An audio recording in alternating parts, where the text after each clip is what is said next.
up, everybody? You got questions, we've got answers. Today, we're asking your questions to Mark Baker. So if you had a question that you put in the comments, it may be getting answered today. And if you do have one that you want answered, maybe consider putting it in the comments moving forward. The first question is from Black Keys Productions, and they ask, what is the spread? So the spread is where you slide to where you hit. Let's say like mine, if I'm sliding on 21, that means I'm playing 10, trying to get my ball to the Baker box. So my spread as I move right would get smaller. If I slid on 15, I'd probably be hitting 7, the spread would be 8. If I slid on 25, I'd probably be hitting 12, my spread would be 13. If I slide on 35, I hit 20, my spread's 15. So I'm always trying to get that ball to that very specific spot down lane. So the spread is the difference between where I slide and where I hit to make my ball go to the right place down lane. 72 Dexter 72 Manly 72 asks, I've seen guys bring 5 to 10 balls to league to bowl. They're switching ball to ball each frame and not catching up with the changing lane conditions. What's your opinion about this? We use the same league, same house, same oil pattern each night. I don't bowl league anymore, but when I did bowl league, I just threw one ball the whole time. But that's me. I would say to bowl league now, I would say 3 to 4 balls would probably be the right amount of balls. The lanes do change quite a bit game to game to game. I think if you had your arsenal in the right order, which is not what my specialty, that'd be Mr. Chris Barnes or Sean Ryan. I think are 2 good people at that. But I would think 3 balls for league would be a good number. Franklin Frank 4749 asks, is the Baker box a tool to be used anywhere on any shot pattern? The Baker box, as of now, with the videos I just replayed, just came out with the Game Change video series, that's specifically for house shots. Farther down the year in 2024 towards Christmas, we hope to get it produced where we're going to do the sports shot Baker box with Mr. Jason Belmonte, Anthony Simonson, Chris Prather, and Daniel McEwen. It's already been filmed, now it's editing, and the Baker box for sports shots is completely different. But the Baker box that currently is on the wall, you guys see, that's for specifically house shots. Biggie Small Jaws asks, how do you even come up with the line of play in the first place? Like, how are you determining what angle to play and where to slide and target? Easy, I always start too far right. I want to see my ball hook. So my first shot in league would always, I'd stand on 10, look at 5, for a very specific reason. I don't like playing there. So my first ball would go in the left gutter. So immediately I know I'm not playing those 5 boards. I wouldn't move 15 boards left. I'd move 3 or 4 more boards, stand on 15, look at 7. I can make that work, not my favorite. That ball tended to be going away Brooklyn too. Then I started making small incremental moves left. I know in league I'm going to stand between 20 and 25 game 1, 25 and 35 by game 2 or 3. I always start too far right to see how much it hooked, get the oil to go towards the head pin, and then start making moves. My goal as a bowler is to eliminate boards to play. There's 39 boards on a line.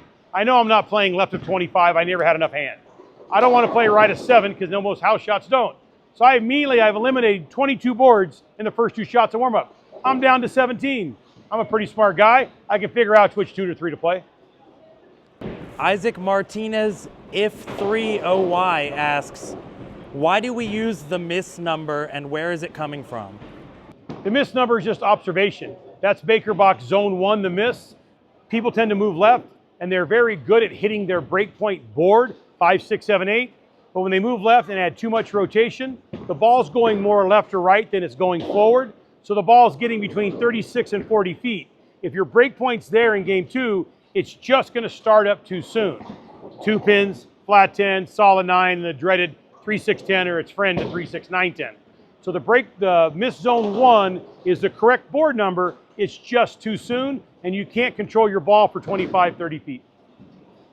Denali Rebel asks, do you have any tips on bowling in a house with high humidity that maintains 80 degrees inside? So when it's that hot, the lanes are probably going to break down a little bit. To me, the biggest problem with high humidity and something like that would be the approaches. So the best I know at it's Chris Barnes. He has probably 50 or 60 iterations of slide soles. He cuts them in half. His heel, he cuts them in half. You should never worry about the approach when you're bowling. So always make sure you have enough slide heels, and you might want to cut them in half. Chris does that, or he starts to slide on his pad. then his heels are separated. So he's never stuck on the approaches. When there's a lot of high humidity, especially when synthetic approaches, they tend to get a little sticky like you're bowling in glue. That'd be the first thing. And then if you're the lane conditions, I would imagine the lanes are gonna break down pretty quick if it's that warm. So don't be afraid to make big moves.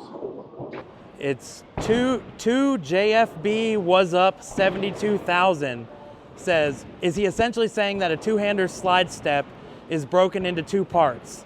Because he mentions sliding, but stops you from swinging, and then says use your right foot to generate power. No, it's not two parts, it's just getting your body in the right position. If you looked at Mr. Simonson and Belmonte in the video, their pivot step replaces their third step, and then they're pushing out their powers out of their right leg, and they're creating a slide by pushing. The slide is never independent from your pivot step. Your pivot step pushing forward always creates your slide. So they're pushing their right leg, not only for the power of the ball, but that's also creating the length of their slide so they stay balanced. If you pull down, a lot of people that plant, if you step on it, invariably you pull it down with your shoulders and you're using the wrong power source. So no, your right leg, if you're right-handed, use your power source for not only the ball, but it also helps create the slide and make it very, very consistent. D. Hygienamaz asks, so there should at least be a minimum of loft as a result of your hand being under the equator. Yes, I'm not a big believer in the ball landing by the foul line. I like the ball to land out between 18 inches and 40 inches on the lane. I think your hand stays behind it. It allows the ball to go on the lane, and that really has a lot to do with core management, which I talked about in my video series. So yes, I do believe the ball should be on the lane. From the foul line, the first 12 inches, I'm not a big believer in that. Josh Hiley 2462 asks, where can we get Mark Baker videos and books to buy? The video, you'd go to my website, markbakerbowling.com. There's a picture of the Games Change video series. You click on it, it takes you straight to Vimeo. With Vimeo, you make an account with your email, you come up with your own password, then allows you the option to buy the one-handed or the two-handed. It seems like a lot of coaches are buying both. I've sold a lot of videos to both people. That's how I buy that. To buy my book, I think you have to go to Amazon. I no longer have the books. It's from Wheatmark in Arizona. You go to Amazon, they can sell you the book. And everything else, you just have to email me about virtual lessons or coming out and see me, or actually come and do a Camp Bakes. And then that leads to our final one, which is by @KyleDavis693. And he's asked repeatedly, where can I find that poster in the back with the 3 zones? So the 2 Baker boxes, I have a copyright on those, and I don't have a patent on it. I don't own the lane. So if you send me an email, you go to my website, I have my emails on my website. If you go there and you send me an email, I'd like to buy the posters of the Baker box. I'm not going to send you those posters. They're pretty expensive, but I will send you a digital copy of the Baker box for $15. You'll send it to me. I'll send it to my project manager, Anthony Santos. He'll be in contact with you. He'll send you a digital copy of both Baker boxes, talking about the 2 misses and then the momentums and the rotations, so you'll get them both. Hey, all you guys watching the cleanup crew, it's been amazing. I'm 63 years old, so I'm not too hip on all this stuff, but I have noticed a giant influx in my virtual lessons, people asking about lessons and about the video. But probably the most common question I get, hey, are you the right coach for me? So instead of taking a virtual lesson or coming to the Westpac Training Center, probably the easiest way to find out if I'm the right coach for you is to buy the video, whether you're one-handed or two-handed. You're gonna see my style. You're gonna see my type of energy. I talk pretty fast. I'm pretty intense. I may not be the right guy for you, but if you buy the video, you'll see exactly how I coach. Then I would do that, would be the least expensive way to find out if I'm the guy.